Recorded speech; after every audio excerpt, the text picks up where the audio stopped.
Hi everyone, this is Dr. Nitin Choda and welcome to this important episode of Ignition Time. Some initial numbers for jobs in the month of June have come in. Now keep in mind this is not from the Labor Department yet because they are yet to release their numbers, but this is from well-known private payroll processor ADP. According to ADP, US businesses hired 2.4 million workers in June, and this was a lower than expected result, and it shows it's going to take quite a while for the labor market recovery to happen. The number of jobs that were lost in March, April and May have still not been offset. It's going to take a while to get them to be offset. Now keep in mind that for the month of May, ADP had to make a significant revision to their numbers. They had originally projected 2.8 million jobs lost in the month of May, but as it turned out in the month of May, there were 3.1 million jobs gained. So essentially ADP got it wrong in the month of May because what happened in the month of May was a surprise to everyone. But as far as June is concerned, ADP has done their analysis and they expect 2.4 million jobs to be gained.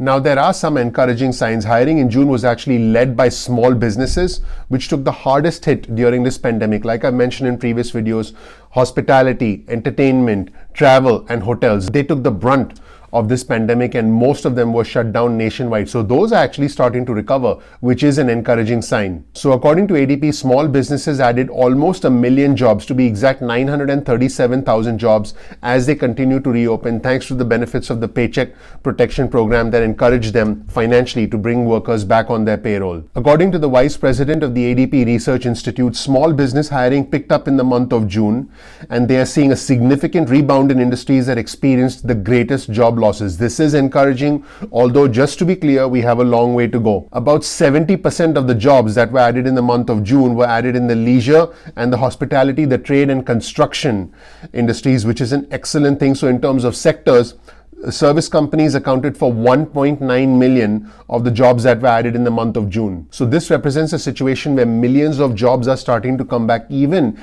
as we see hundreds of thousands of individuals getting permanently laid off and getting furloughed. So this is a situation where we have the good happening with the bad simultaneously. Now, according to a median estimate of economists that was surveyed by Bloomberg, they predict that the Labor Department's employment survey, which is still scheduled to come out on Thursday at 8:30 a.m. East Coast time, it's expected to show that a record 3.1 million jobs were added in June, as the unemployment rate fell from 13.3% to 12.2%.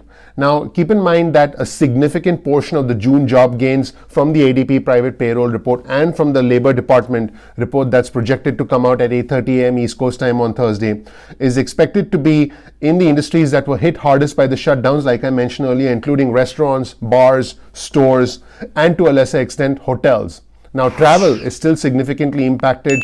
A lot of people aren't flying. I did talk about the 5 economic indicators that chart the recovery of our economy, and you can check out another video. But travel, specifically people flying, that's taken a big hit. I myself, I'm definitely not going to be flying in the foreseeable future. And finally, the June job report numbers are not going to take into consideration the surge of cases in the South and in the West, in states like Texas, Arizona, Florida, because 17 states have paused or reversed their reopening because of what's going on with the pandemic. So essentially, all of those numbers will be reflected in July's job report. Also, the jobless claims data, individuals who are jobless and applying for unemployment claims, is also expected to creep up, although the rate at which it's creeping up is expected to slow down, which economists find encouraging. So basically, a claims total of 1.3 million jobless claims, which is expected, we don't have the exact numbers yet, we'll have the exact numbers very shortly, would push the first time claims since the crisis began in mid-March to a staggering 48.4 million jobless claims.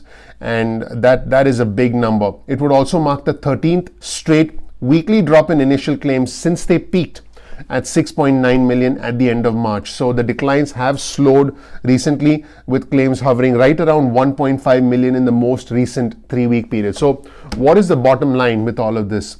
We are starting to get jobs back nationally. Now, I know things could be different and will be different in your specific state, depending on what the state governor has mandated, depending on what your employer is doing, depending on social distancing guidelines. But nationally, we are starting to see jobs come back, which is a good thing.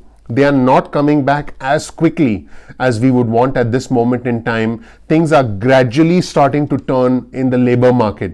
It could take a few more months, potentially several months, for the job market to recover completely. A lot of it will depend on how well the states do with combating the surge and what happens medically from a vaccine standpoint. Thank you so much for watching. I appreciate you. Hang in there. If you learned something new from this video, please click like, please click subscribe, please enable notifications so you get an instant update going forward about important numbers like this that affect the economy and that affect you. Thank you so much. I'll talk to you soon. Bye.